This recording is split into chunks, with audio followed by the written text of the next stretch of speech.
The scene was unsettling from the beginning. A man in his 40s, dressed in a spotless white shirt and denim pants, had been found by a passerby in a park in Medellin, with no visible wounds or signs of violence. There were no indications of an accident, nor clear evidence that something terrible had happened.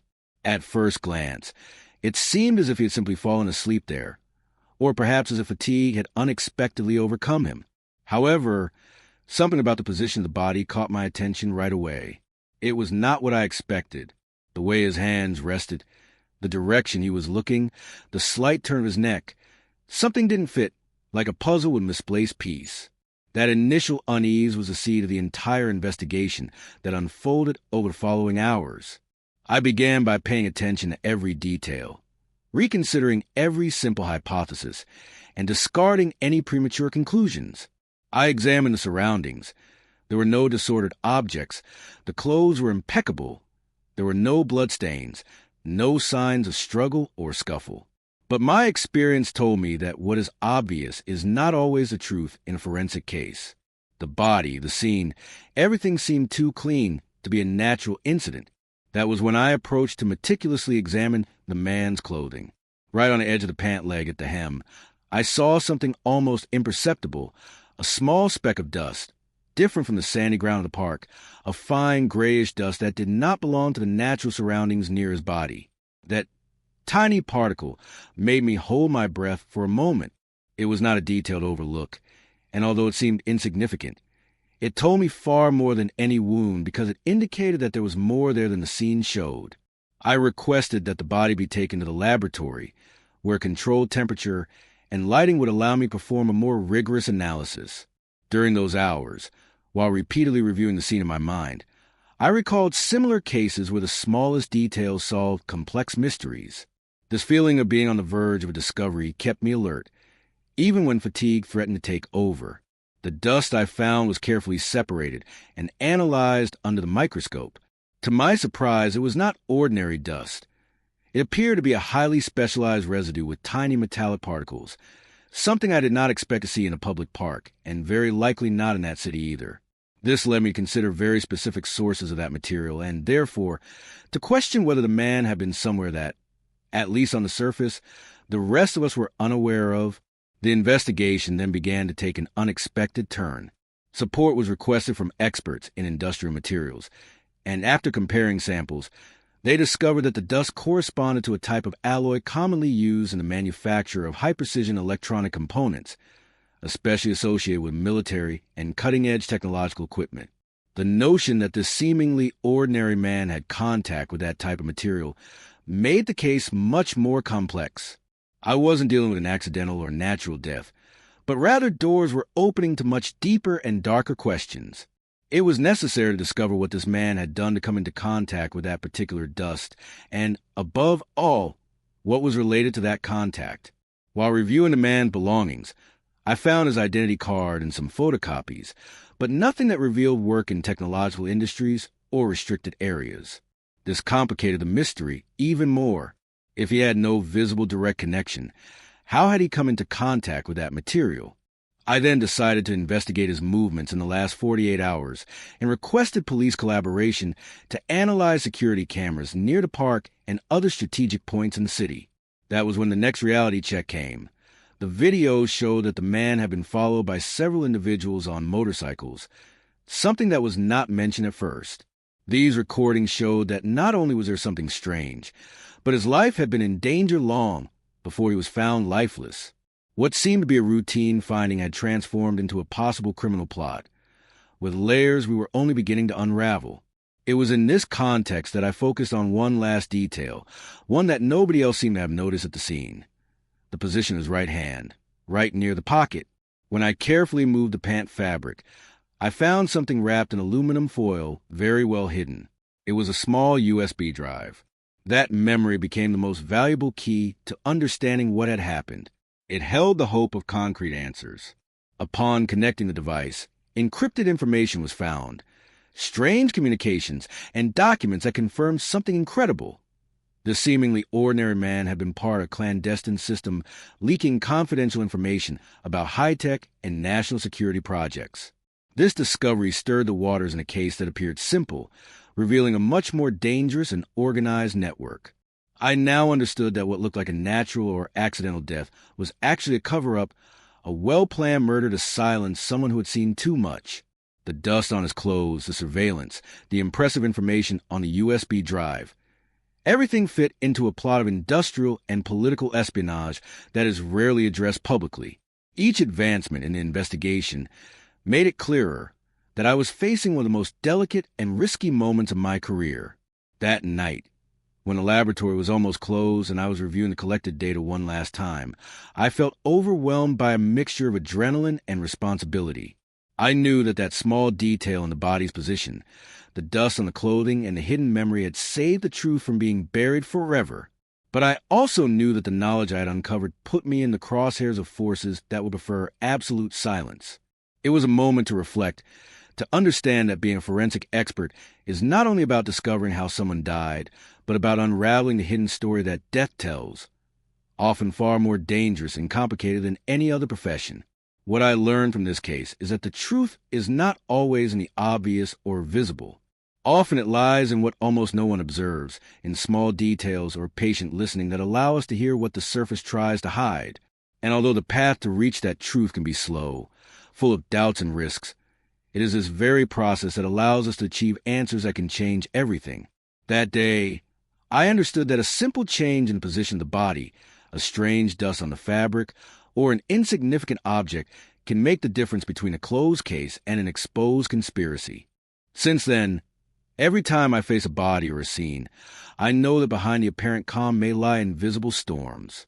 I always try to listen carefully, to observe every shadow with patience, and to respect the silence because that is often where the most important story lies. And although sometimes it's exhausting and more dangerous than one would imagine, I wouldn't trade this profession for a second. Because understanding what really happened, giving a voice to those who can no longer speak, and uncovering what is hidden, that is what makes it all worthwhile. That USB memory stick, so small and seemingly innocuous, was actually a mine of information that needed to be handled with extreme care. It was not simply a file that I could disregard or ignore. Quite the opposite.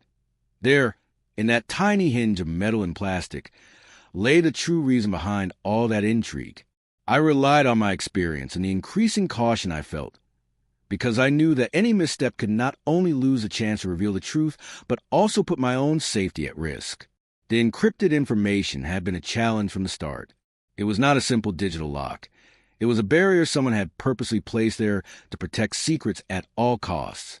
For hours, I invested efforts trying to access that data, and at the same time I coordinated with the forensic IT department to investigate the possible source of any external trigger that might have activated alarms or trackers within the memory itself. We didn't want to scare anyone or alert potential suspects, but the degree of protection surrounding everything indicated that the material was extremely sensitive. Finally, after multiple attempts, we managed to decrypt part of the content. It was enough to understand that the man had been gathering information related to an advanced security technology project that had sparked internal disputes in several governmental and private sectors. Something linked to surveillance technology, state-of-the-art sensors, and artificial intelligence systems for defense. The most disturbing discovery was records of communications mentioning the name of a clandestine group operating from unknown locations inside and outside the country, whose members were interested in stealing data to sell to the highest bidder or to blackmail certain political and business figures. The pieces began to fit with two aspects I had noticed from the beginning, but that seemed unrelated: the metallic dust on his pants and the fact that, despite having no apparent work relationship with technology, he had been, to some extent, in highly restricted places. The document spoke of a middleman, someone whose identity was hidden behind aliases and codes, who had served as a gateway to infiltrate information and coordinate movements. This figure, although never directly mentioned, seemed connected to the victim, and perhaps was the person who had put in the sights of those who ultimately decided to silence him. The feeling of danger intensified when the investigators began receiving anonymous calls. They weren't direct threats, but clear messages that we should abandon the investigation or face consequences. The connectivity this case had with powerful and clandestine sectors had become palpable. It was not the time to close doors or lower our guard. My experience told me to maintain discretion and act with great prudence, but also with determination. This truth deserved come to light, no matter the cost. In the following days, I meticulously reviewed every piece of data, every image, every testimony we had gathered. I was in constant contact with digital security experts, intelligence police, and even prosecutors who showed growing interest but also great concern about the political and social implications this case could have. The local press began to hear rumors, and although everything was handled discreetly, I knew that if the information leaked uncontrollably, the consequences could be unpredictable. I realized I was involved in something far bigger than a simple forensic analysis. It was intertwined with a power game where life and death transcend common justice. During one of those intensive investigation days, a nearly unnoticed detail caught my attention again. Reviewing once more the camera footage and the notes from the team that inspected the scene, I realized that the man had recent contact with a person who, until then, no one had clearly identified. A face barely caught on camera, but with movements betraying familiarity and tension. That interaction took place not long before the man was found lifeless. There was an exchange of something that couldn't be clearly seen but was undoubtedly at the center of everything. It could be the key to understanding the exact moment things started to go wrong. The search for that person took me through streets and neighborhoods I knew well, but which felt darker, more hostile in those days. People seemed nervous and many refused to talk. The whole case involved so much fear and interest that it seemed a web of complicity trapped those who might have contributed even a simple piece of information. It was no coincidence that the man had been there, nor that he had been followed by those motorcyclists. Someone was watching him and, apparently, controlling the flow of his life invisibly. I had never felt a case with such a level of pressure and risk. It was an exhausting search, full of closed doors, furtive glances, and hushed whispers. In that context, I received a call few forensic experts expect. A recognizable but trembling voice offered me something I never imagined. A reserved testimony, a confession that until then had seemed impossible to obtain. That voice revealed that the unknown person in the images was involved in a network with international ramifications, and that the man found was not just another dead man, but a key link who would try to break the silence from within.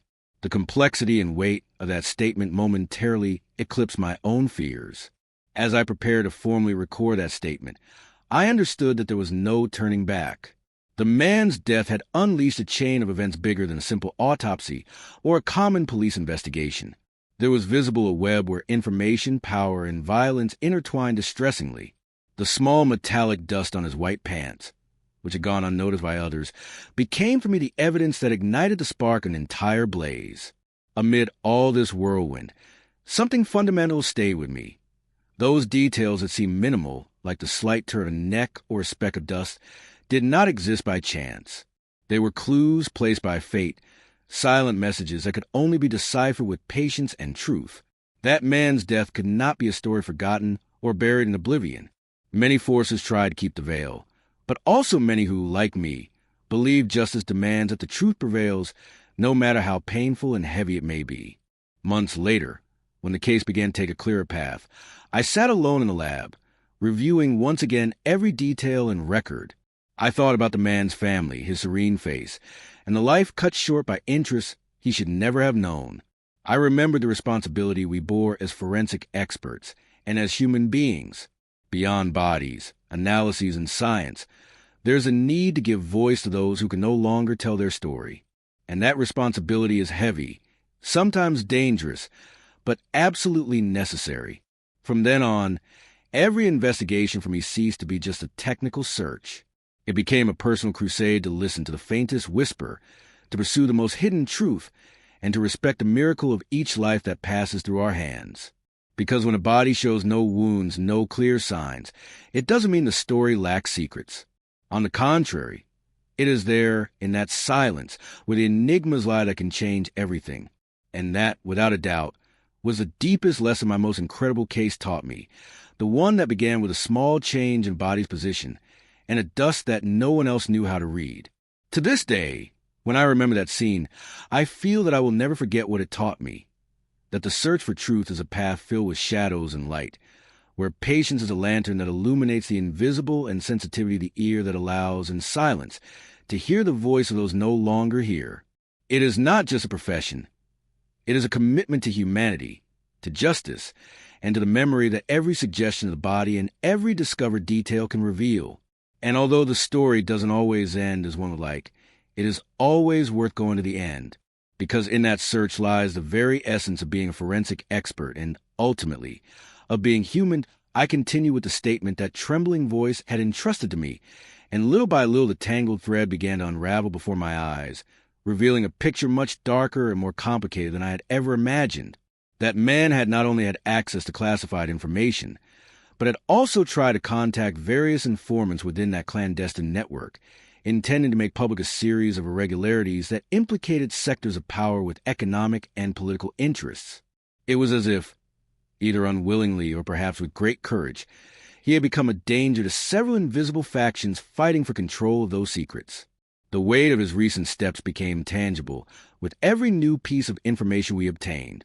For example, an audio message recovered in which a veiled threat was heard, a warning to desist from continuing a parallel investigation. And although we wanted to think it was some possible exaggeration or mistake, everything fit with the physical evidence we had gathered. That microscopic metallic dust was a sign of proximity to high-tech devices, but also revealed that he had been in contact with a clandestine laboratory, a place not registered on any official map. That contact had taken place just hours before his death. What struck me the most was the moment the testimony I received specified a name. Not a real name, but an alias, a designation that only those who knew the shadowy world could understand.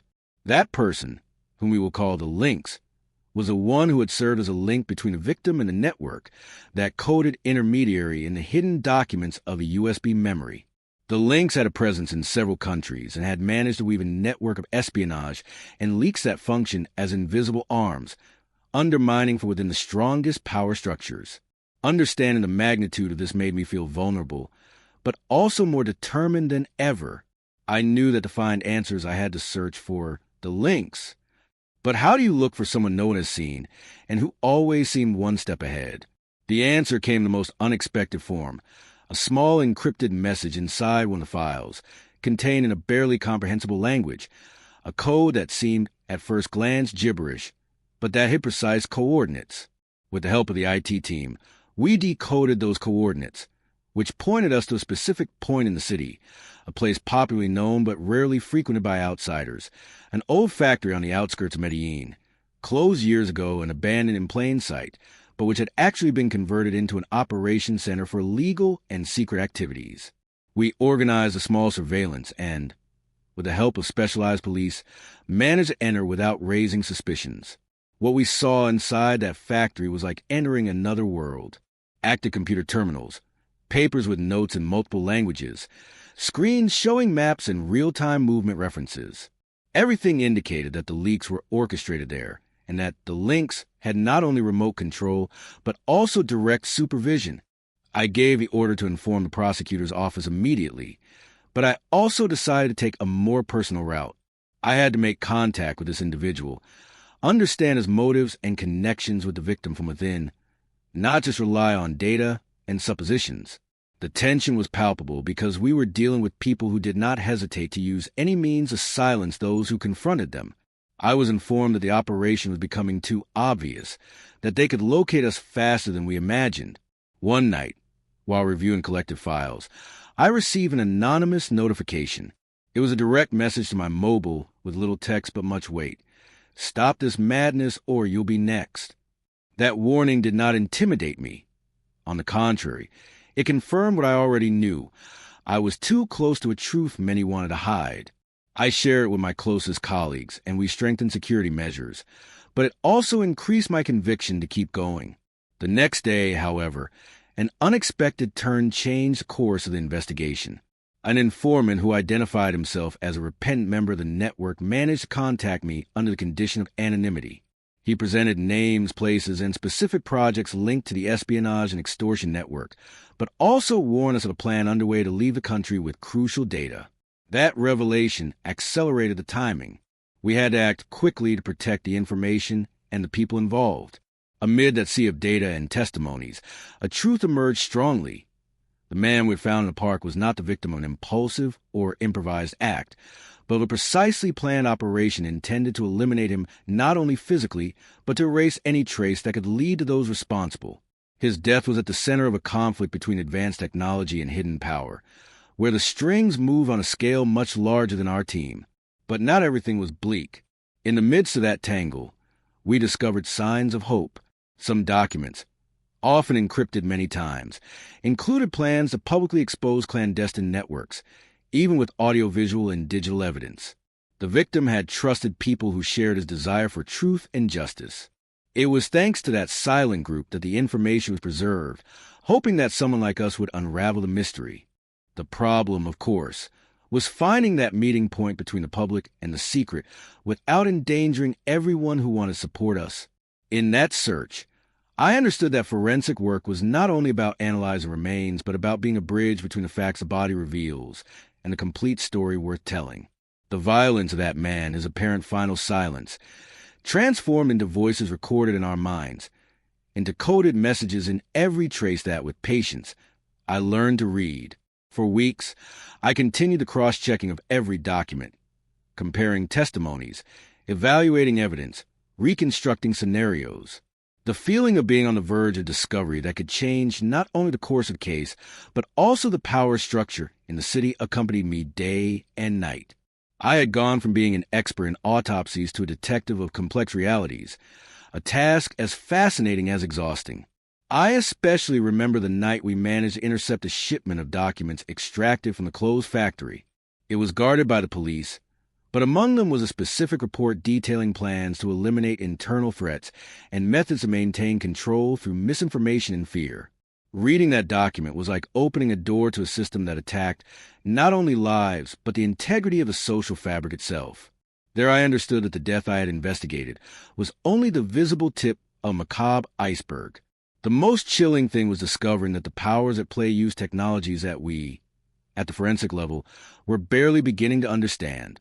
The metallic dust on a man's pants, which at first seemed a simple trace, became a symbol. Particles of a compound used to manipulate electronic signals, to camouflage digital identities, to erase evidence. It was not only the crime scene that had been altered, but also the very perception of reality. At that point, the path seemed irreversible. I knew that by exposing all this, I would not only risk my career, but also my physical integrity. But I also knew clearly that silencing the truth would be giving victory to those who move those pieces in the shadows.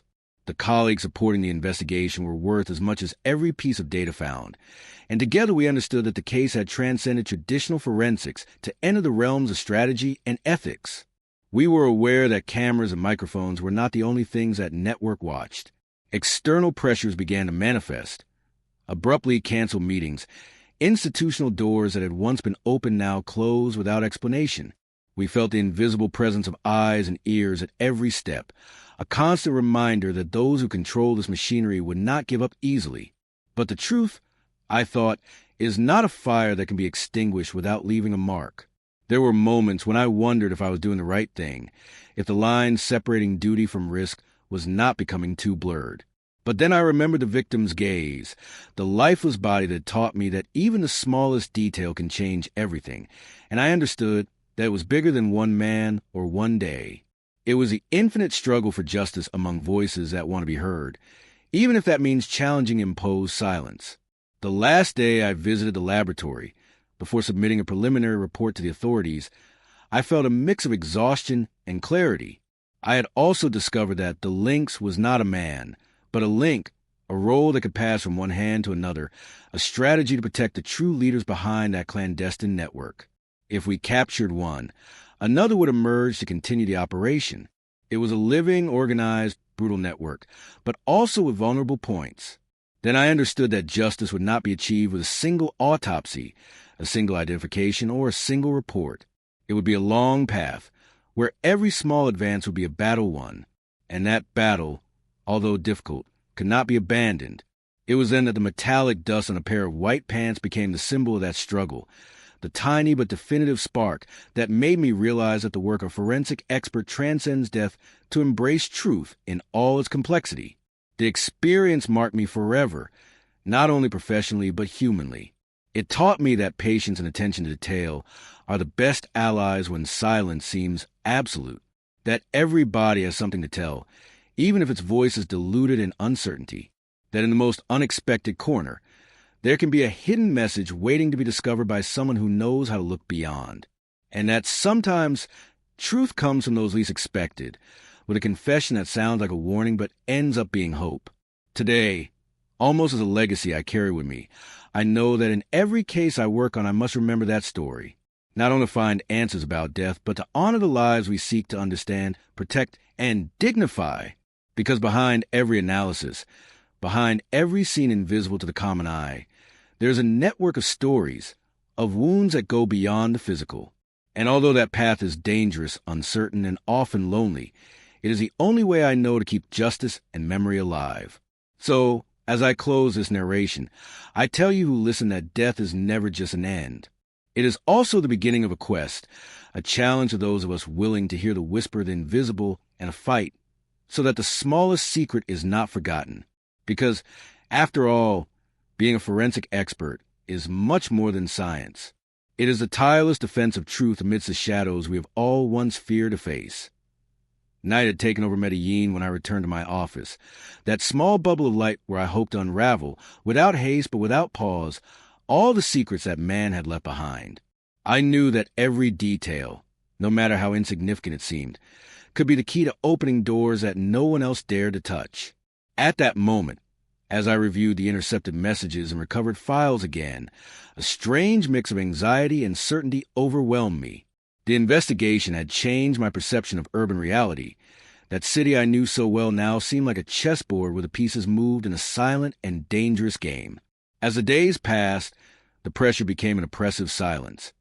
It was not only the direct threat I had received or the signs of constant surveillance, but the feeling that something deeper was being revealed.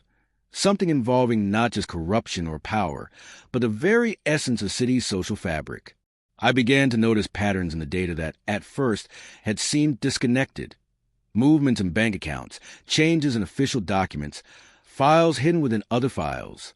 It was like a digital web woven to cover up a much broader network across interests, where technology and politics intertwined almost undetectably. One of the key pieces was an encrypted email, recovered thanks to the skill of a young analyst from the IT team, an expert in cryptography. The content was hidden behind layers of codes that normally would not attract attention, but in this case revealed secret meetings in discreet places around the city, dates, and code names. However, beyond information, what struck me was the tone, almost mechanical, of the messages, as if those who wrote them were used to living in that parallel world, disconnected from everyday reality, moving with a coldness that seemed boundless. I remember that afternoon when, while reviewing the microscopic analyses of the scene, I noticed something that had gone unnoticed until then. A small particle stuck to the inner seam of the victim's white pants. It was almost invisible to the naked eye, but under the microscope it revealed a peculiar component, a type of graphene modified with specific electromagnetic properties, used only in advanced espionage technological developments. This finding shook me deeply. We were not dealing with just common espionage, but with sophisticated technology employed to manipulate information and hide traces, technology beyond the reach of most legitimate institutions. That particle became a symbol. A tiny fragment reminded me how fragile truth was against manipulation and concealment. But at the same time, it also gave me hope, because it revealed a path to the truth that remained hidden beneath layers upon layers of deceit. It was then that we decided to broaden the scope of our search and analyze not only the scene, but the entire digital and physical environment surrounding the victim in his last days. In this pursuit, time became a relentless enemy. Shadows seemed to move faster, and the silence of threats grew thicker, but the team and I felt that, despite everything, we were closer to the light. The days passed in a confusing mix of progress and setbacks. On one occasion, after reviewing location data, we tracked a man's movements in detail during the last 72 hours. We discovered that, aside from the known places, he had visited a small cafe downtown. There, according to witnesses, He had met someone under strict security measures. No one really knew who that person was, but the suspicion that it was the Lynx began to solidify.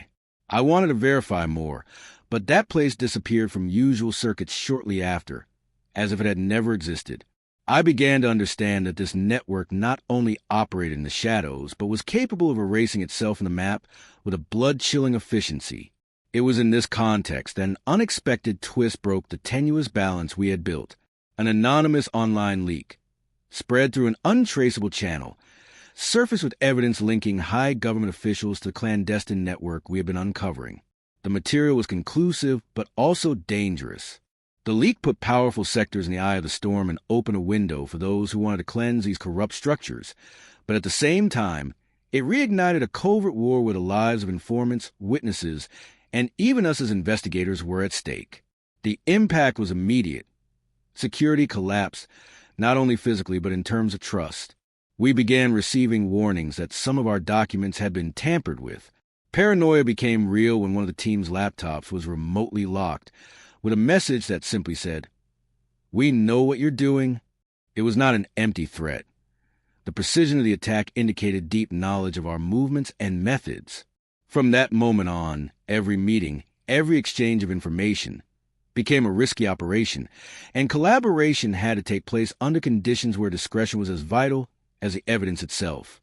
Amid this growing tension, I was forced to reflect on the nature of justice and the role a forensic specialist can play in a web that went far beyond pure legal medicine. I understood that, although the victim's body had been the starting point, the investigation was not limited to the known boundaries of my specialty. I was at a crossroads where science merged with politics, technology with ethics, and where the search for truth could cost much more than professional recognition.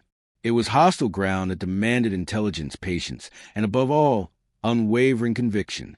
I remember one particular dawn, when fatigue seemed to be winning the battle, but the mind refused to rest. Among papers, the pale glow of the screen and a silence broken only by the whisper of the wind, a new discovery appeared. It was a series of photographs recovered from a mobile device we had not been able to analyze before.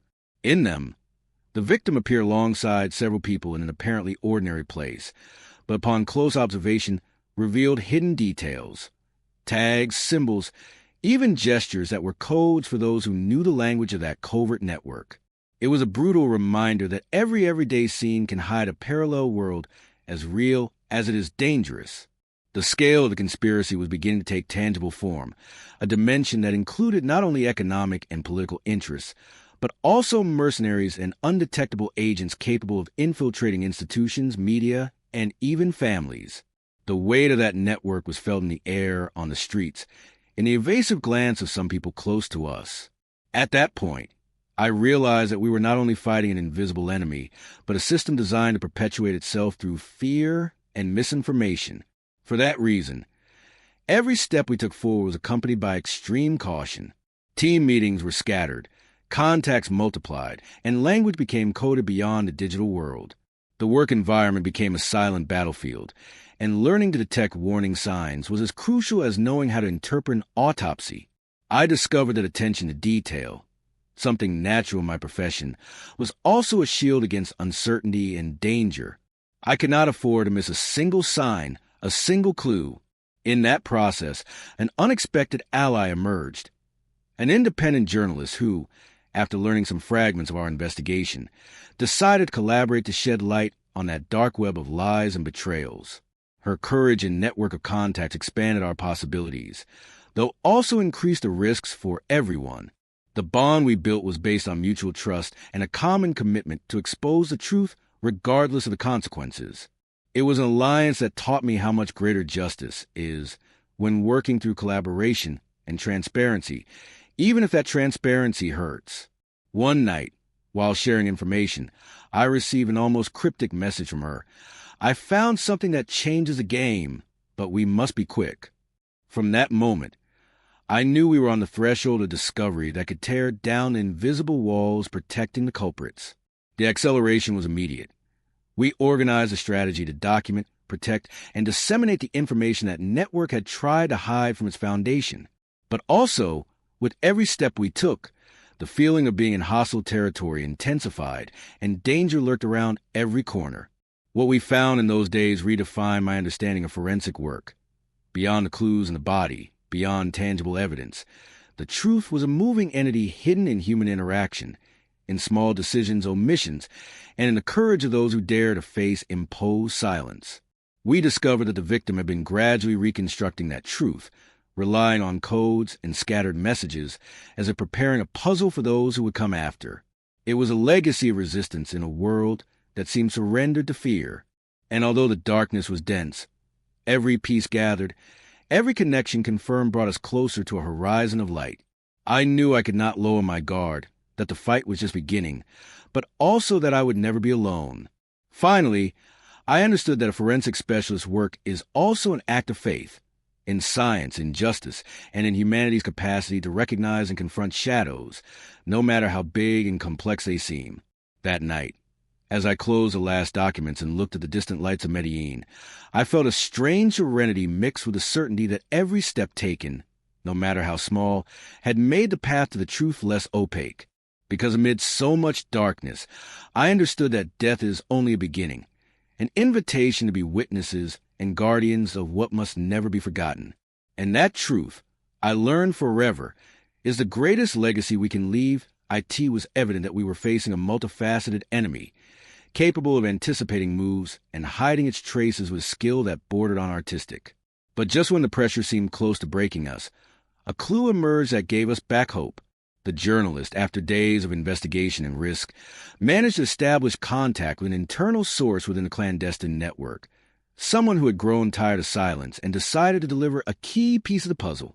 It was a recording, barely audible, but containing information we could not ignore, dates, names, and a specific reference to an upcoming meeting, an event where something crucial will be negotiated or perhaps decided. She did it through an encrypted and anonymous message that arrived in the middle of the night on one of the secure devices we use to receive this type of communication. Listening to it with the team, we understood that we had the opportunity not only to advance, but to change the course of the entire investigation. Organizing covert surveillance in such a complicated environment was no easy task. The network seemed to extend its tentacles into every corner, and any misstep could mean years of work ruined or worse, lives in danger. Still, there was no room for doubt or paralyzing fear. Each of us knew we were at a point of no return. With clandestinity as an ally, we moved cautiously, and the scene that unfolded that night seemed taken from a spy movie. Men and women dressed plainly, with faces trying to go unnoticed, entered and exited the designated place. The tension in the air was electric, and the silence, broken only by whispers and fleeting glances, revealed what was at stake. Something surprised me in particular. Among the attendees, there was noticeable internal fragmentation, small disagreements that reflected latent power struggles, betrayals, and fears. There I saw that the network was not a monolith, but a living, changing, vulnerable structure. Everything became more complex when one of the team members, responsible for discreetly recording and photographing the meeting, captured something unexpected. An exchange of documents in the form of compact microfilms, disguised among everyday objects. Few in the group knew what that meant, but for me, as a doctor familiar with the forensic world, I understood the value each physical piece of evidence held amid that intangible tangle, that opened a door that could connect the park scene with that dark web. And for the first time, we glimpsed the possibility of unraveling the network from within. However, not everything went as we expected. The surveillance was discovered almost instantly in practical terms. We received alarming news, almost like a premonition, that one of the people present in those meetings had detected our intrusion and was taking measures to neutralize any investigative attempt. Within hours, the environment we perceived as free of attention became hostile, with reports of suspicious vehicles lurking near our homes and offices. Paranoia was no longer a mental matter, but a reality that forced us to rethink strategies and reinforce security protocols. That was when I realized that the investigation transcended professional grounds and entered personal territory. All our lives were at stake, and the impact of each decision amplified beyond the limits I once imagined possible. The team began rotating responsibilities, sharing information only in fragments, and communicating with predetermined codes to avoid misunderstandings. It was an abrupt, necessary, but harsh learning process that made me value even more the depth of commitment we had assumed. In the midst of that turmoil, an unexpected letter appeared in the mailbox of one of my colleagues, and signed, and with a single word written on the front, "Listen." At first, we didn't know if it was a provocation, a warning, or an admonition. We then decided to resume active listening, not only of messages and data, but of all our surroundings. Gazes, the behavior of acquaintances, prolonged silences began to tell stories that had gone unnoticed before. Deep down, that small word taught us something valuable, that listening was much more than hearing sounds. It was interpreting and understanding what was not openly said, often hidden in body language or the absence of words. In that context, I went back to review what we had considered minor points, such as photographs, short messages, and scattered notes. That's where I found a pattern I had missed before, a specific sequence of numbers and signs corresponding to an ancient method of encoding used for clandestine messages. I could hardly believe it. The victim, that anonymous man we had studied meticulously, had left a secret guide for those with eyes to see and ears to hear. It was almost as if he had anticipated the difficulty of interpretation and had transformed his life and death into a map to reach the truth. That revelation filled me with a mix of admiration and deep respect for that man, whose presence now seemed more significant than ever. The combination of forensic science with human cunning became a ritual of patience and precision. The everyday, that reality which often seems simple or monotonous, emerged as the greatest ally and also the most treacherous enemy. Every step we took in that investigation meant dismantling layers that protected terrible secrets, but it was also an exercise of faith that justice could prevail, no matter how dark the night. The following days were a crescendo of tension and discoveries. We managed to unravel the identity of some key figures within the network, not so much by their public actions, but by their silent connections. We found evidence pointing to an international web, a kind of spider web crossing borders, making a local implication seem only a small facet of a much larger and more complex problem. This dimension increased the gravity and risk, but also gave us an unexpected breath of hope. We knew what we were doing mattered, not just in Medellin, but for a global context. But precisely when it seemed that the truth was beginning to come to light, we suffered an unexpected blow. Someone within the circle was revealed as an infiltrator, a betrayal that shook our team in the dark and almost cost us crucial data. That was a painful disappointment because it showed that evil did not only operate from outside, but could disguise, camouflage, and mingle with good intentions. Still, the experience strengthened us, forced us to be more careful, to perfect our communication, and to build a more solid and resilient network of trust.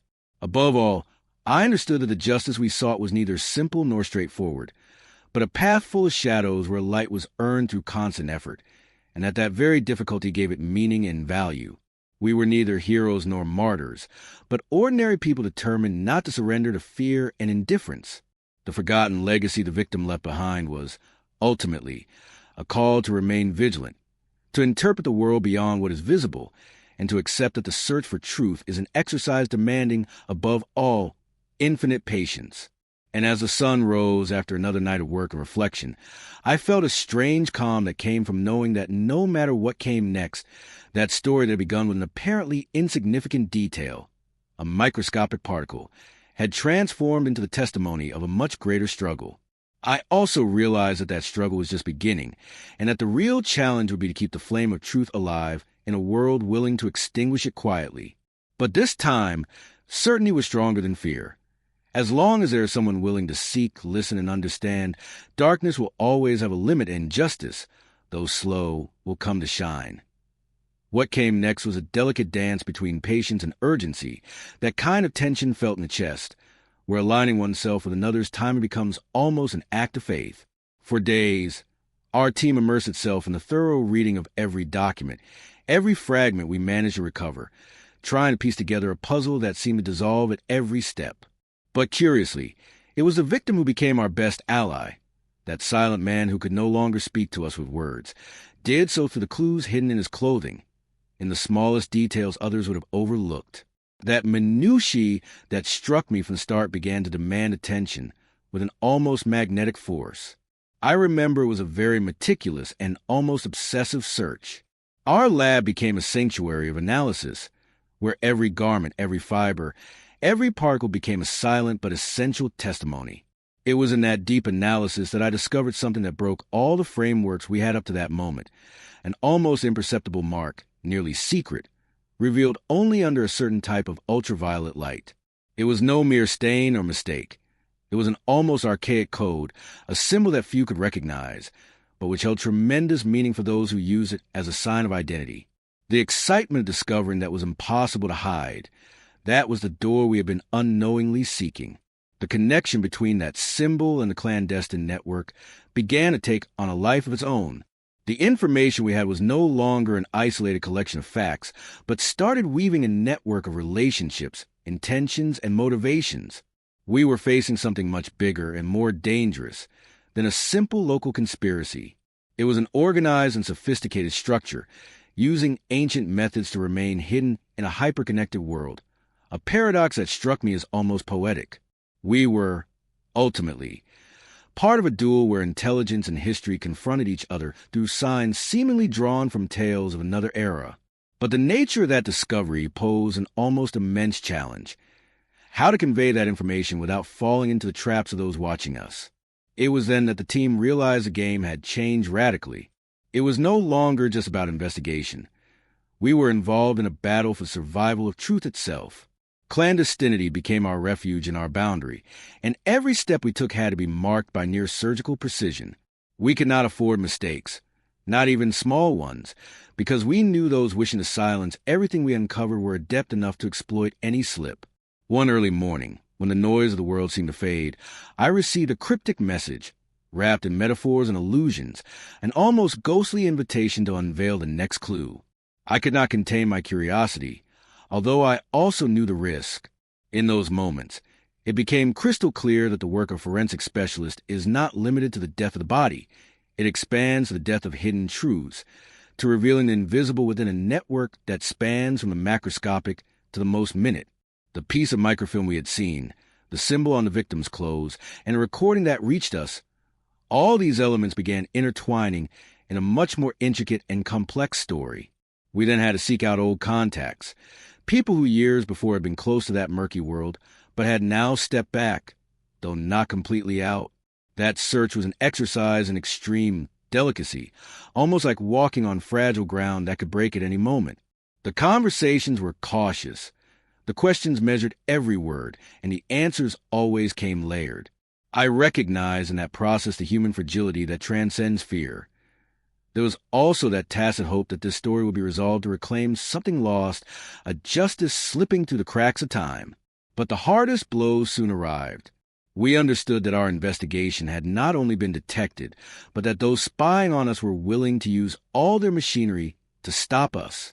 That night, while reviewing a freshly digitized file, the lab lights flickered, and there was an unsettling silence, as if the building itself had become aware of the shadow pursuing us. The tension rose to levels I never imagined feeling in my years serving forensic justice. This was no simple intrusion. It was a direct threat. It forced us to double not only our caution, but also our trust in each other in an even deeper way. Among the measures we took, we reinforced personal and, above all, emotional security. It was a battle not only physical, but mental as well. Paranoia became a constant companion, but we learned to tame it, to use it as a beacon to be more careful without losing reason. At those moments, I understood with sharp clarity that the courage to face certain darknesses does not reside in the absence of fear, but in the insistence on moving forward despite it. It was a hard but valuable lesson that transformed our way of understanding justice, and also the humanity behind it.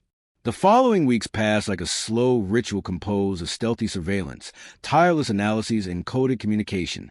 I vividly remember the many nights when, exhausted, I stared at the ceiling of my modest home, thinking how ironic it was that the life I had dedicated to understanding death now led me to understand the complexity of life itself, in all its raw and contradictory expression. It was in that introspection that I confirmed something that the victim had been teaching me from the start. To listen not only to noise, but to silence was the key to unraveling the mystery. The letter that spoke of listening became a mantra for us. We learned to interpret not only words, but the language of the body, the spaces between phrases, the meaning of a pause. In that process, the investigation transformed into something alive, changing, a constant dialogue between what was shown and what was hidden. Every new piece of data, no matter how small, seemed like it could be the key to unraveling that entire tangle that until then seemed indestructible. I began to understand that the truth, in cases like this, is never absolute or immediate, but hides layers and nuances that reveal themselves only to those willing to pay the price of time and patience. And then came that crucial moment, one in which your body senses the intuition that you are about to cross a decisive threshold. It was when I managed to discover that ancient encryption pattern, that sequence of numbers and signs no one had interpreted until then, as if the victim had left a sort of coded legacy in his clothing, his belongings, and perhaps even in the very silence surrounding him. I could not help but feel a mixture of respect and sadness. Respect for the cunning he possessed to anticipate the darkness encircling him, and sadness because I knew that his posthumous act of communication was his final gesture of resistance. From there, everything took on a new dimension, and our work turned toward a hunt for details and connections that gradually revealed who the puppeteers behind that complex network were. We discovered that the cipher, seemingly archaic, was used to mark meeting points, exchange codes, and specific moments, as if we were dealing with a language only a few could comprehend. The precision with which that information had been preserved led me to think of sophistication and vast reach of that network, more complex than most could imagine, without perishing in the attempt. But what also left me with a profound lesson was understanding that the struggle is neither static nor linear. Every advance was accompanied by setbacks, and every step we took was watched by eyes trying to anticipate our moves. Betrayal within the team was a blow that forced us to rethink everything from the ground up, to build new bonds of trust, and recognize that true security arose from working not just with knowledge, but with the most genuine integrity and humanity we could offer. It was a painful process, but also liberating because it made us acknowledge both the fragility and the strength of being human amid conflict.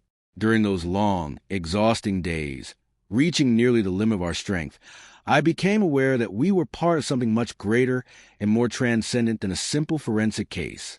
We had been summoned to stand at the frontier between shadow and light, where justice is not handed on a silver platter, but won step by step, with the conviction that every small act of search and listening has a significance that goes beyond the immediate, and that certainty, more than any evidence or data, was what sustained us when darkness seemed poised to overwhelm us. What began as just another case in my career had transformed into a vital lesson. Justice is a path that demands full attention, infinite patience, and above all, the courage to listen even to what silence tries to conceal. No matter how eternal the night seems, I now know there is always a light ready to break through, and as long as there are hands willing to unravel the truth, no shadow will be able to cover it completely. That is a lesson I carry with me, and I hope it inspires those who, like me, believe that justice is not a destination but a journey worth continuing. What came next was a slow awakening, almost imperceptible, where every fragment of information gained unexpected weight, and every object, no matter how insignificant it seemed, became a crucial piece of the puzzle. As the mystery unfolded, the boundaries between victim, investigator, and accomplice blurred, leading our team into territory as uncertain as it was dangerous. I clearly remember the feeling that we were facing something greater, a task that went beyond the mechanics of forensic science and touched the limits of intuition and psychology. It was not just a case. It was a web of ancient secrets, of codes that transcended epochs, of lives that had been caught in an invisible fabric that few were capable of or willing to unravel. Nights in the laboratory grew long and silent, but never empty. Every light turned off concealed an awake mind. Every whisper was an exchange of theories. Every glance carried the weight of knowing we were up against an entity moving in the shadows with lethal precision. It was amid that growing darkness that the idea of betrayal took shape. It was not paranoia nor unfounded fear. Someone within our own trusted network was leaking information, and understanding who that someone was became an urgent necessity. Suspicion slipped among us like a silent poison that weakened the emotional structure of the team. We knew that to win, we had to be smarter, not just stronger. This unexpected turn meant for me reconsidering every conversation, every gesture, every reaction of those I believed were my allies. That search became almost a double game. forcing us to be chameleonic, to hide our thoughts even among those we trusted the most.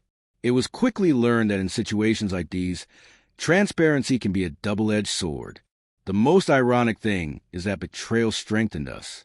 It forced us to create an internal communication system, to reinforce security without losing unity, to rekindle a trust based not only on professionalism but on human values that, amid the turmoil, proved more necessary than ever. The next clues led us down unexpected paths. Through ancient documents and deteriorated recordings, fragments of story that had remained hidden beneath layers of silence and omission, we discovered that the clandestine network relied not only on symbols and codes, but fed on fear and imposed silence. It was a cruel system that had trapped many victims before that man found in the park, but whose fate had not emerged until that moment. That revelation filled us with a strange feeling. On one hand, a heartbreaking recognition of injustice. On the other, a renewed determination to continue, aware that by giving voice to that nameless man, we were restoring dignity to many others. One of the most memorable nights was when, after hours of examination, the team managed to decipher a sequence of the archaic code. The atmosphere was tense but expectant. Gradually, the signs began to draw a secret map, meeting points, schedules, keywords. It was as if we had come across a lost language that only waited to be discovered to open the doors to a hidden truth. At the same time, we felt the weight of unceasing surveillance, an indelible whisper reminding us that behind those signs were people with the resources to stop us. The line between life and death became fragile, and that delicate boundary demanded our absolute concentration. In those moments, the value of each team member became more evident. Some became improvised cryptography experts. Others developed surveillance and counterintelligence techniques to protect the information.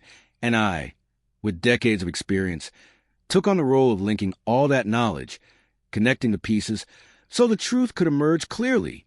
Our investigation began to gain public traction, but always with discretion. We had to handle it like a flame that had to stay lit without causing fires, aware that a wrong leak or premature exposure could be fatal. I remember a critical moment when one of our contacts, an older man who had been at the center of many shadows, decided to break his silence. He told us enigmatic anecdotes that confirmed the existence of a group with far deeper power reaches than we had even imagined. This man spoke to us with the tired but firm voice of someone who had lived years fearing for his life, now seeing a glimmer of hope in our work. His account provided us data that seemed insignificant, but, with proper analysis, triggered a chain reaction throughout the investigation. We had crossed a crucial threshold. We were closer to identifying those responsible, but also to putting our own lives in danger. The pressure intensified when, one afternoon, I received a call that immediately altered my pulse. It was a distorted voice with no names, delivering a veiled but clear threat as sharp as a knife's edge. "Leave this, Dr. Cardenas. Some secrets must remain in the shadows." That warning did not intimidate me. It ignited in me a flame I knew I could not extinguish. The decision was clear: continue, whatever the cost. But I also understood that this choice came with a price, one we would pay with sobriety and strategy. Not only my life, but the entire team's was at stake, and every action had to be measured with the precision of a surgeon. At that juncture in the story, the investigation forced us to open new routes, to shift our approach toward international collaboration. Some support arrived from colleagues in other places, investigators who, from their frameworks, contributed fresh perspectives to understand the network's breadth. It was fascinating to realize that this dark silence and the violence called as shadows did not only happen here in Medellin, but echoed and branched far beyond. Globalization had allowed what seemed archaic and unreachable to camouflage itself within modernity, a contrast that made our work a unique and complex challenge. However, that openness was not without new risks. Within weeks, we faced digital attacks aimed at sabotaging our database and disinformation campaigns trying to discredit our work. The palpable reality that we were up against an invisible but powerful enemy became increasingly evident every day. We could not let our guard down, not even for a moment. I found myself wondering if all those hours invested would ever yield tangible results, or if we would fall into oblivion, victims of that relentless machine. But each passing day, every piece of data uncovered, Every connection exposed reminded me that surrender was not an option. And there, amid that silent struggle, is when I understood the true value of humanity in this work. Technical knowledge and experience are not enough. What really sustains an investigation of this magnitude is empathy, commitment, the will not to let others fall when everything seems against you. We shared fears, doubts, and small but meaningful victories on a tortuous path that, unlike cold science, fed on deep emotions. That invisible strength was what allowed us to continue, to keep our eyes fixed on a horizon where justice, though difficult, was attainable. Sometimes, in the darkest hours of the night, while reviewing reports or analyzing images with the dim light of the screen as my companion, I thought I heard the silent voice of that man, transmitting a message through time.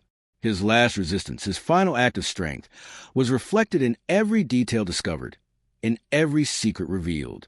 He left a legacy that transcended his own life, a call not to forget what it means to fight for what is right. That inspiration gave me strength, and I know it gave strength to those who stood by me until that moment. I remember that early morning when a new chain of encrypted data appeared almost as a provocation within the files we had been studying for weeks. It was a moment of absolute tension. Holding such a valuable yet fragile piece generated doubts about the next move. Unveil it or protect it. I decided to move forward, aware of what it entailed. That decision led us to the final clue that began to outline the hierarchical structure of the network, with veiled names and faces that until then were only suspected. It triggered a succession of events that plunged us into a closing operation increasingly closer to a climax. During those days, the tension about security became nearly ritualistic. Every step was carefully planned to avoid traps or monitoring. Meetings occurred stealthily, consultations were encrypted, and signals were sometimes hidden in trivial details, like the color of a pen or the order of letters in a message. It was like walking a tightrope where the smallest mistake could cost lives. I felt the deep responsibility of every decision, but also a strange calm that, amid chaos, became a kind of compass. We reached a point where the communication method we had used to protect ourselves showed its greatest weakness. Information leaked through one of the team's digital accounts forced us to make a total pause, rethink strategy, and above all, protect those who bravely continue betting on the truth. It was one of the toughest moments. The betrayal had not only hit the structure, but also the trust sustaining the project. In that process, I learned that the path to justice is neither linear nor free of pain. It is built with constant reconstruction and, above all, with the ability to forgive ourselves and move forward. Despite everything, we rose. Carefully, we reorganized the pieces, and little by little, the picture became clearer. We identified key figures within the clandestine organization, their operating methods, and even their links to sectors that seemed beyond suspicion. This revelation had a staggering effect. The network extended beyond the local, touching international interests that explained the sophistication and violence of the apparatus designed to protect those secrets. The inevitable happened when, in an operation coordinated with authorities, arrests were made that closed an important chapter in this story. The process was not easy nor free of complications. We faced resistance, as well as the weight of a structure that had operated under a veil of impunity for years. However, that morning, experiencing justice in action firsthand, I knew every sleepless night, every wakeful moment, every sacrifice, big or small, had been worth it. But as often happens, that was not the end, but a new beginning. Interrogations and seized documents open a window on other cases, other investigations still waiting to be uncovered.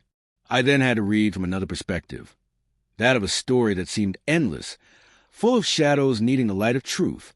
Understanding this was painful, because I realized justice is not granted simply with an arrest or a final report. It is a process demanding perseverance and commitment beyond momentary success.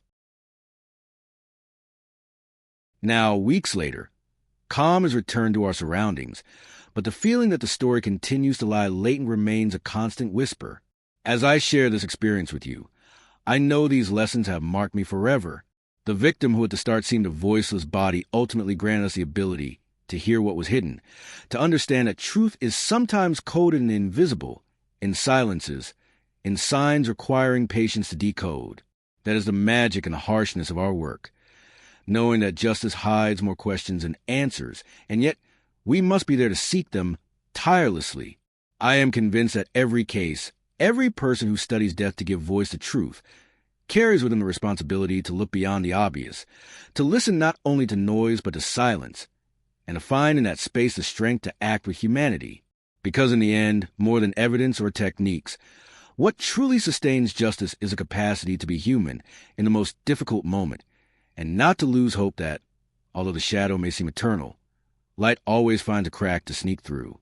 That night, when I finally turned off the laboratory lights and closed the door behind me, I understood that my most incredible case is not just an investigation, but a journey that taught me the very essence of what it means to be a forensic scientist, to be a guardian of truth, an attentive listener, and above all, a man who does not give up before shadows, but learns to walk alongside them until justice can shine. And that is the story I hope to share with you today, my friend. Not just to tell a case, but to remind you that even in the most ordinary, a detail that changes everything can hide that I remember how, after that operation, the feeling of relief was as intense as it was fleeting. It seemed we had finally managed to stop the dark pulse of that network that had remained hidden for so many years, and that man, whom we simply called the faceless victim, would finally rest in peace. But the truth, my friend, is that shortly before that apparent closure, something happened that forced us to review everything again. It was an unexpected call, almost a macabre joke of fate. One of the lawyers assigned to accompany the detainees sent us a message containing just one sentence. What you think you have captured is only a minor shadow. The real power still walks among us, closer than you imagine. At first, I thought it was a legal maneuver to destabilize us, but the unsettling feeling that invaded me did not dissipate with mere distance.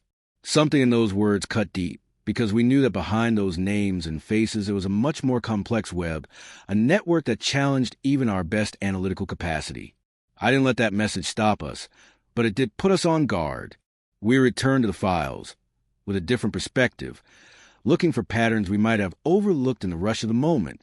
We found a detail that, in its apparent triviality, reignited the spark, a series of discrete financial records linked to accounts no one had connected to the main investigation. Those movements not only showed that part of the network camouflaged itself in legitimate businesses, but also established a bridge to other cities, other countries, another level of power. The game was getting more and more dangerous and sophisticated. That was when international cooperation gained new momentum. We began receiving information from colleagues in Europe and America who were also following leads connected to our investigation. In those exchanges, I learned something fundamental. Clandestine networks are sustained not only by fear and violence, but by infinite patience to adapt, to change faces, to never leave a mark that would expose them. It reminded me of those insidious diseases that lodge in the body, invisible to the naked eye, but under the right microscope reveal their true threat. And we were that microscope. Our days became a constant tension, a mix of anticipation and fear that showed on my colleagues' faces. Some lost sleep. Others clung to an almost obsessive work routine, while others sought refuge in empathy and conversation to hold back the weariness. One particularly difficult afternoon, while reviewing the latest intercepted audio fragments, I noticed an unusually long silence between recordings. That pause, that void, awakened a suspicion in me. Someone was manipulating the information more subtly, erasing traces that would have led us to the real heart of power. I felt the network was adapting for a second assault, colder, more perfected. Amid that dense atmosphere, internal betrayal never stopped lurking. When we detected irregularities in internal communications, my trust broke. It was a blow as deep as it was unexpected, because you are never prepared to suspect those who share your daily pursuit of truth. But that experience also taught us an invaluable lesson. Resilience. We reinforced security protocols, even in the smallest details, a new code for conversations, almost invisible rituals to indicate that someone was safe, or conversely, to alert of possible risk. We learned to turn our gaze inward because often the danger doesn't come from outside, but from unknown cracks within the team itself. Suddenly, one day, in the middle of that uncertainty, I received an unexpected invitation to a meeting in a place discreetly away from the city's bustle. Upon arriving, I found a man who, without revealing his identity, handed me a small slightly worn box. Inside, there were old photographs, documents illegible to the common eye, and a small notebook filled with scribbled notes in frantic handwriting. It seemed like a lost treasure from another era, but upon careful analysis, I understood it fit perfectly with the code we had been deciphering. Fragment of the untold history. Pieces of a puzzle showing that the network had much deeper, older roots, almost intertwined with our very city. I read every word attentively, feeling a chill run through me. That network not only existed today, but had survived the passage of time, hidden in the recesses of history, using memory preserved in everyday objects, items that seemed insignificant, but were actually carriers of hidden truths. I thought of that man found in the park, seemingly with nothing to explain his fate, and understood he had been a voiceless messenger, a silent informant whose clothes, posture, and those tiny microscopic stains were actually the keys to discovering something much bigger. That revelation made me doubt everything I thought I knew. How many times had we overlooked what seemed trivial? How many details had helped us move forward? And how many had we refused to consider because of their apparent banality? I learned, with pain and admiration, that wisdom does not only reside in great discoveries, but in the small, in what one almost gets because they believe it's not worth it. That, my friend, is something only time and experience allow you to understand. Following that lead, we reconstructed a chain of events showing how certain figures had integrated themselves into the city's social fabric, blending in among neighbors, professionals, merchants, but always with the purpose of keeping that hidden machinery running. The manipulation was neither violent nor ostentatious. It was silent, calculated, and immensely effective. A form of control that uses shadows so you never see the blow, only its scattered and confusing consequences. But one of the most striking episodes did not arise from analysis or an external clue, but from a confession within the team. One dawn, when exhaustion weighed heavily and the tension was almost tangible, a colleague, voice breaking and eyes glassy, revealed to me that she had received a direct threat, much more personal, much closer. Her words hit me not only because of the seriousness of the matter, but because they made me realize that we were all on the same front line, even those now in front row, those who simply wanted to do their job well. That night, we promised to protect each other at all costs, like a family that cannot afford a break. The climate of imminent danger became part of our daily life. We had to walk carefully, handle information with care, and sometimes with a silence that hurt more than words. Those were the moments when I most realized the true weight of forensic work. You don't just examine bodies. You enter invisible worlds, battles not always seen but with profound impact on society. We became guardians of stories that did not deserve to be silenced, messengers who carried in their voice the duty not to err. Thus, with every delicate step, with every precise calculation, our investigation began to tear away the veil covering the loose ends of the web. False testimonies, manipulated documents, exchanges in the shadows began to make sense. I remember that in one session, in front of a map full of marks and notes, I felt a mix of triumph and fear. We were very close to uncovering the core that directed that network. But we were also aware that this closeness exposed us like never before. That explosive mix of evidence and vulnerability drove our last weeks. We organized coordinated operations, not only to arrest but to protect those who collaborated with us, those who, despite everything, trusted in justice and in the humanity we tried to represent. In the end, this was a battle not only against a hidden and deadly system, but against the uprooting and loneliness that facing forces that seem invincible generate. In that sense, we were more a tribe than a team, an invisible network sustained by the shared faith that the impossible could be possible. And while all this was happening, something inside me was changing. The cold distance I once had from death, that protective cloak that helped us not fall into despair, slowly softened. I felt a renewed humanity that came not only from duty fulfilled but from the recognition of pain, of injustice, and of the hope that dwells in those who, even in the shadows, fight to come into the light. I understood that behind every corpse, there's an urgent, living story that deserves to be heard, that deserves to be remembered, that deserves, finally, justice. Sometimes on the streets of Medellin, when I walk to the lab or head home, I think of that nameless man and how a simple, small detail in his clothing was the key that opened doors that seemed closed forever. That lesson is engraved in my memory. In the search for truth, you must never underestimate what appears insignificant, because in those invisible fragments may lie the light that reveals the darkest parts of our reality. What began as an apparently simple case, with a body without visible wounds and no clear explanation, ended up teaching me that behind the ordinary there are extraordinary stories, that there are forces preferring darkness to keep functioning, but those of us willing to look, listen, and follow to the end can change everything. This story does not end here. When least expected, another case will bring new enigmas and new small clues that may once again transform our reality. And I will be ready to follow that path, because I know that, in this life, being a forensic scientist is also being a warrior of silent justice. So, my friend, I want this entire narrative to serve as a reminder. Never overlook those smallest details, those signals hiding in the everyday. Sometimes a speck of dust, a wrinkle in fabric, or a pause in silence can completely change the fate of thousands of people. Because in our work and in life itself, justice is sought not only with expert eyes, but with a heart willing to listen to what the world so often keeps silent. And that, I assure you, is a power as great as life itself. The days passed, and that initial restlessness transformed into an obsession that didn't allow me to take my eyes off every detail, no matter how small. There was something about that man, in his expressionless face and the peculiar way he had been found, that whispered to me that the case was only the tip of a much deeper and darker iceberg. The night became both my ally and enemy, because in the solitude of the laboratory, certainties seemed to fade, giving way to a labyrinth of doubts.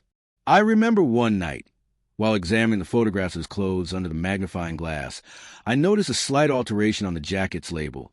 A small scratch that at first could have been mistaken for an error or simple wear, but my instinct told me it was not accidental. There, hidden among the threads, I found a series of numbers and letters engraved with an almost invisible method to the naked eye, as if someone had used a fine needle to mark the fabric, without it being noticeable to a common observer.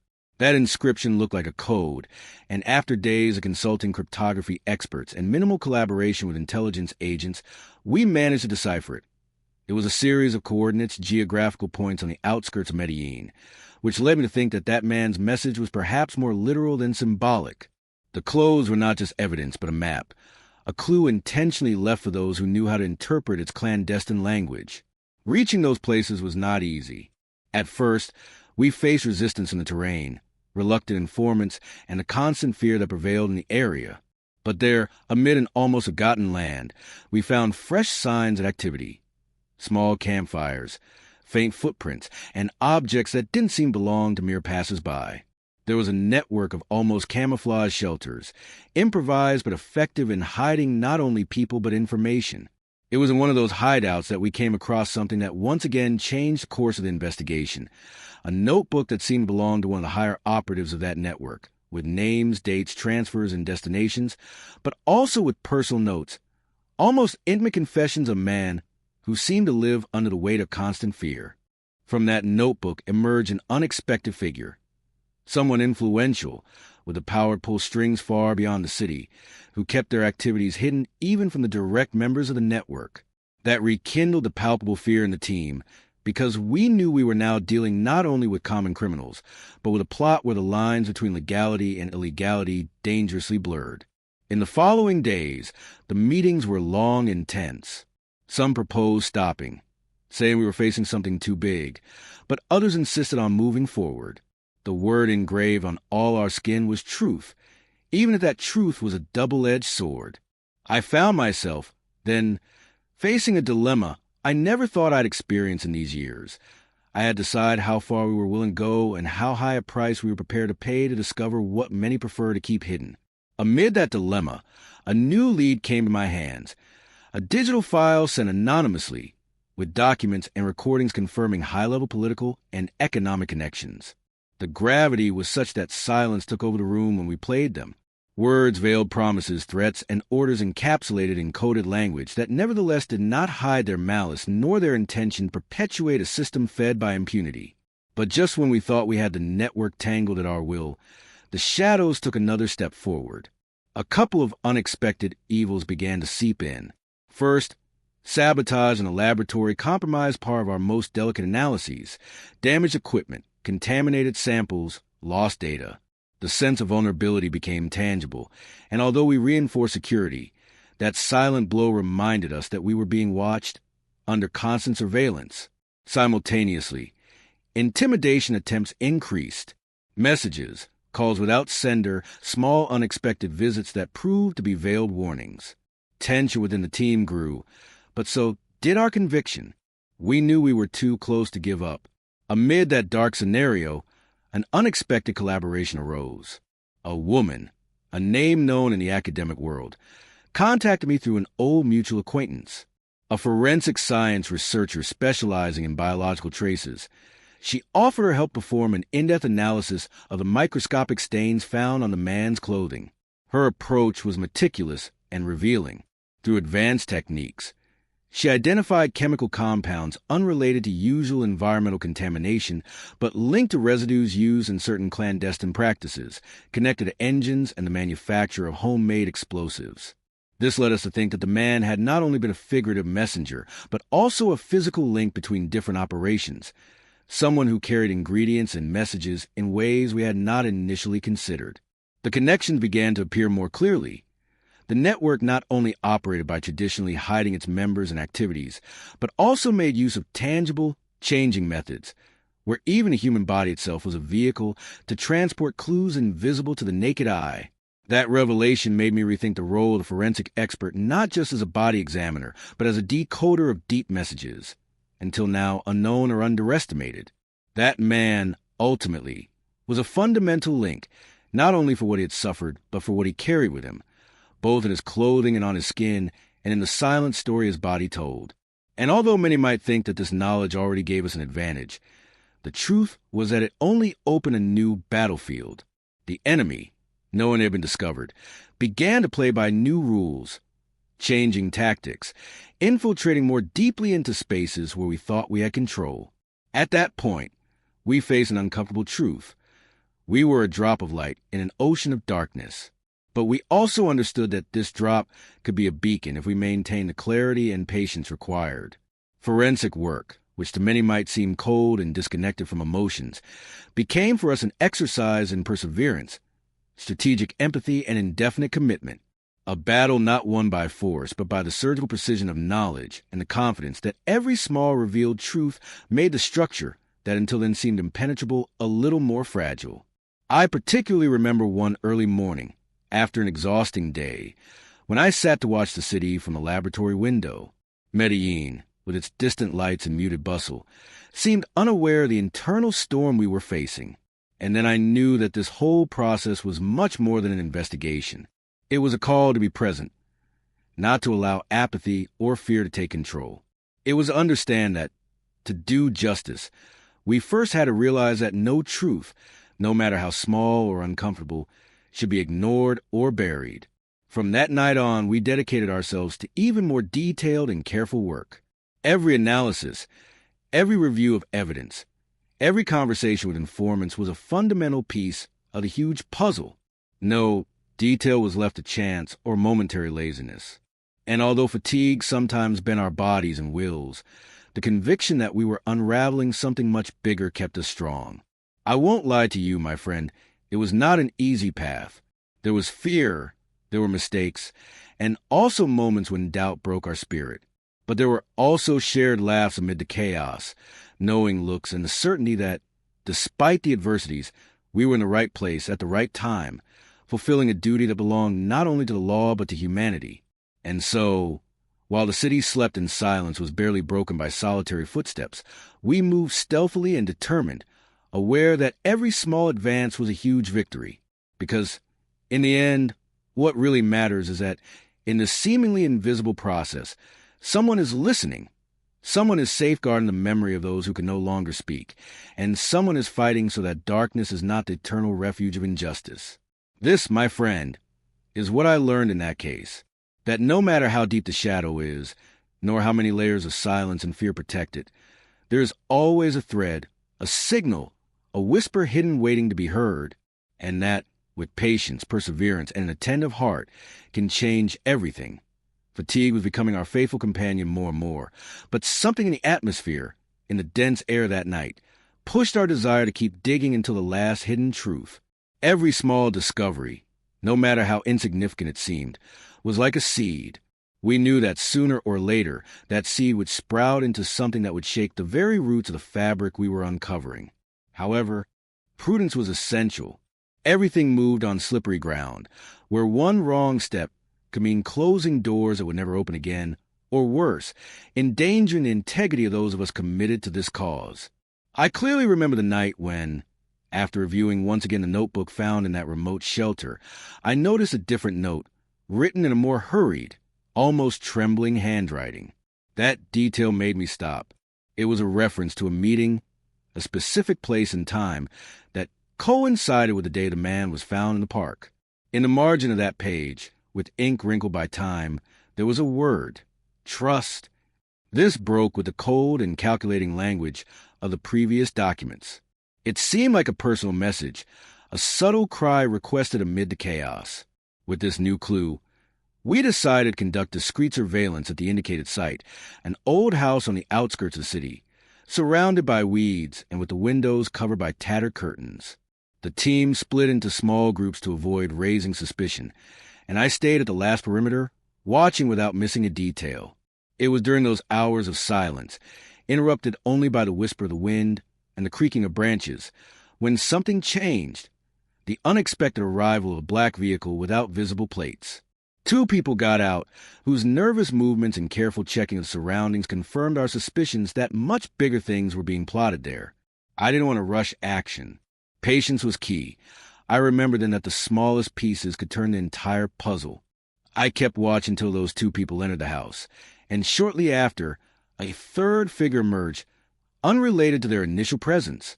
The expression of this person was different, firmer, more confident, yet carrying a shadow that seemed to reflect the pressure of a secret too heavy to bear. That night, that figure was etched into my mind with unbearable clarity, because in them I saw reflected both fear and defiance. They were someone who knew what was at stake. The next day, reviewing recordings and photos taken at a distance, I discovered that this person was not only connected to the network we were pursuing, but also had obvious ties to certain public and private offices in the city. Power relationships began to take shape beyond our immediate reach and revealed how this network had infiltrated places we never imagined. It was a complex web of interests that used violence as a tool and impunity as a shield. Doubts returned like persistent waves, and I had to face a reality that we were confronting not only armed criminals, but a structural system that allowed them to operate with apparent freedom. In those circumstances, the importance of our work, at the very heart of forensics, was not just to find answers, but to build bridges that would allow other justice actors to get to the bottom of the matter without losing humanity along the way. Weeks passed, and every day we felt more watched, more cornered. Yet, our tenacity did not falter. We sought new shelters, analyzing every trace, every piece of material found. And it was then that, in a small nearby village, an anonymous source gave us information that made us resume the course with renewed energy. The network had ties to clandestine transportation, trucks that carried goods daily, seemingly innocuous, but suspiciously frequent at unusual hours. This revelation triggered a chain of events. Collaboration with traffic police and logistics experts allowed us to track those vehicles and confirm they served as a means to move not only objects but people and high-value documents.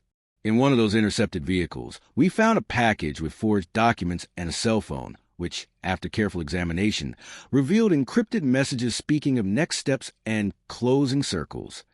The gravity of the situation became clearer. We were not facing just a criminal network, but a mechanism designed to perpetuate itself and protect its secrets at all costs. By this time, the subtle attacks against our team did not cease. Damaged equipment, attempts to steal evidence, veiled threats. This was not only meant to harm us, but to sow terror and doubt. But we reinforced security and maintained unity. We knew that fear was a powerful weapon for them. We, on the contrary, turned it into fuel to prevent the shadows from gaining ground. One of the most complicated parts of this experience was seeing how the weariness began to affect us not only physically but emotionally as well. The pressure, the latent fear, and knowing that we were touching a network capable of destroying our lives made more than one of us consider stepping back.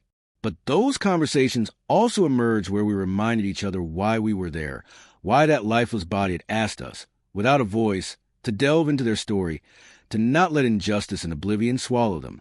There were moments when the story seemed almost absurd. One early morning, while reviewing evidence and data in the lab, a team member, almost as if in a whisper, mentioned that the man seemed to possess more life and death than many people who lived unaware of the world around them. That reflection made us pause and reconsider the nature of our work. We were not just observers of bodies. We were guardians of memories, archivists of truth, and that imposed on us a commitment beyond the technical. In these twists of life, unexpected help came from another side, an investigative journalist. Someone who in the city had also felt the urgency to expose the rot, contacted us after minimally learning about the investigation through leaks. Their contribution was invaluable because they knew how to connect context, understand complicities, and give public visibility to facts that otherwise would have remained buried. However, they also made us aware of the thin line between necessary exposure and team safety. It was a difficult balance to maintain, a constant game between advancing and protecting ourselves. As the months passed, it was inevitable that certain institutions began to feel uncomfortable, but still, the evidence grew and moved steadily in the right direction. For the first time, the city seemed attentive to what was happening behind closed doors. People began to ask questions, to demand answers. And although power tried to stifle that awakening, the seeds were already planted. At this point in the story, my friend, it is important that you allow me to share something that deeply marked me. When everything seemed headed toward conclusion, I received an anonymous message containing a phrase that chilled my blood. The body is just the beginning. What you carry in your soul is what truly weighs. At that moment, I couldn't understand the intention behind that message, but now I know it was a warning, a reminder that the struggle was not only between authorities and criminals, but also inside each of us, in the conscience and in the strength to not succumb to despair or corruption. From then on, we focused efforts not only on safeguarding material evidence, but also on the well-being of those of us involved. Because in this battle, human weariness is as dangerous as any external obstacle. We learned to support each other, to share burdens, to accept when someone needed a break, without that meaning losing strength. And while this was happening, the truth became clearer. That man had been much more than an anonymous victim. He was unknowingly a guardian of secrets, a bridge between worlds invisible to most. And his body, his jacket, his skin, all that seemed insignificant was actually a living testimony of a web seeking to survive at any cost. His silence, as eloquent as it seemed, was actually a contained cry, an invitation to discover beyond what appears. Thus, my friend, I realized a transformation in my own professional and human soul. I discovered that the work of the forensic expert is much more than a cold trade. It is a delicate dance between science and humanity, a constant search for meaning in the seemingly chaotic. And above all, that justice, true justice, is not a destination, but a journey, with detours, falls, revelations, and sometimes wounds that never fully heal. That is why, in every case, in every body that comes into my hands, I seek to listen to that hidden whisper, that small sign that could change everything, because I've learned that truth rarely arrives dressed for stage, and it is in the everyday details, invisible to routine eye, where the real lies. And although the battle I faced in this case was harsh and heart-wrenching, I do not regret having plunged into it. On the contrary, it has made me understand that only with infinite patience, persistence, and an indomitable spirit can we be the light in the darkness others refuse to see. So if you take anything from this story, my friend, it is never to underestimate the power of a detail, of a moment, of a body that can no longer speak. Because in that silence, there's an entire universe waiting to be heard, and that, when we listen with attention and love, can show us paths that change lives, break chains, and perhaps bring us a little closer to the justice we all deserve. The search intensified as we connected every loose thread, every minor clue, to that dark web that seemed to envelop the entire city. Endless hours in the autopsy room, nights watching shadow after shadow, and a patience that became almost an obsession drove us to unravel the mystery hidden in that man. What might have seemed like a closed case, with a body without injuries, suddenly opened up into dimensions we had never imagined. One rainy afternoon, when the investigation barely seemed to be advancing, I received a call that changed everything. An informant, whose identity I always kept secret, told me he had observed unusual movements in a long-abandoned government building. That deteriorated building, covered in graffiti and with broken doors, was now the scene of something much darker. I was warned it was a place for clandestine meetings, where decisions were made that affected not only the city, but people whose power went beyond what was visible. Carefully, I organized a stealthy entry into the place. I carried no weapons, only a hidden camera, recorders, and a necessary dose of caution. No one could know we were there, nor even suspect that we were looking for traces of the truth. Crossing the threshold, the smell of dampness and old dust greeted me, accompanying each step. The walls, covered with pasted papers and diagrams alluding to routes, names, and dates, were tangible evidence of a controlled and meticulous operation. It was then that I saw, almost hidden under a pile of documents, a small photo showing that man, the same one we found in the park, but surrounded by people whose faces we did not recognize, all with expressions of complicity loaded with fear. That image shattered more than one certainty we had. He was not only a victim, he was rather a link, someone who knew too much and, for that reason, had been silenced. But why? What secrets did he guard in his soul that deserved such a sentence? It was then that the question became personal and urgent. We could not allow his death to be forgotten like any other. While we stayed up late in that place, trying to gather pieces, the tension outside skyrocketed. A subtle noise, a creak of wood, alerted us that we were not alone. Without wanting to sound paranoid, I felt, for the first time in weeks, the real weight of being up against an enemy who, besides being efficient in the shadows, knew how to play with our doubts and fears. We left quickly, but with some of those secrets kept for a safer moment. The following days brought more revelations, but also more risks. The team had to disperse at times, seek refuge in unlikely places, and maintain constant surveillance over our communications. It was as if we were trapped in a web where every move was watched. And yet, we remained firm in our common purpose, to honor the memory of that man who, unknowingly, had set us on the path of so many others. One night that seemed like any other, I faced one of the hardest moments. I found myself alone in the lab, with a fabric sample from the jacket of the body we were investigating so much. Examining it thoroughly under a microscope, I found fibers that were not from textile materials known in the city. It was a strange compound, an element probably used in high-tech equipment or private security. That clue, apparently technical and cold, led me to the conviction that the man was connected to circles that handled information and objects of great secret value and importance. That same night, while filing the data, a digital folder mysteriously disappeared from my desk. I didn't understand how or when. I only knew that someone was determined to erase everything, to extinguish the light we were turning on. At that moment, I understood that what we had found was much bigger than any expectation. We were not just facing everyday crimes. We were up against a network capable of infiltrating the very core of the city and its most key institutions. That was when I decided to seek an unexpected alliance. I contacted a trustworthy cybersecurity specialist, a brilliant mind accustomed to deciphering impenetrable codes. With her, we managed to access servers that until then seemed invulnerable. There we found deleted files, covert conversations, and names that resonated with power, corruption, and fear. Each discovery sowed a mixture of adrenaline and caution. We were approaching the truth, but also putting our lives on the line. Amid that whirlwind, one day I received a message that didn't immediately draw attention. But upon reviewing it calmly, the words took on new meaning. It was an alphanumeric code that seemed meaningless until, with my colleagues' help, we deciphered it as locations and dates, clues to find a key witness. That person, they assured, had the last link to close the circle.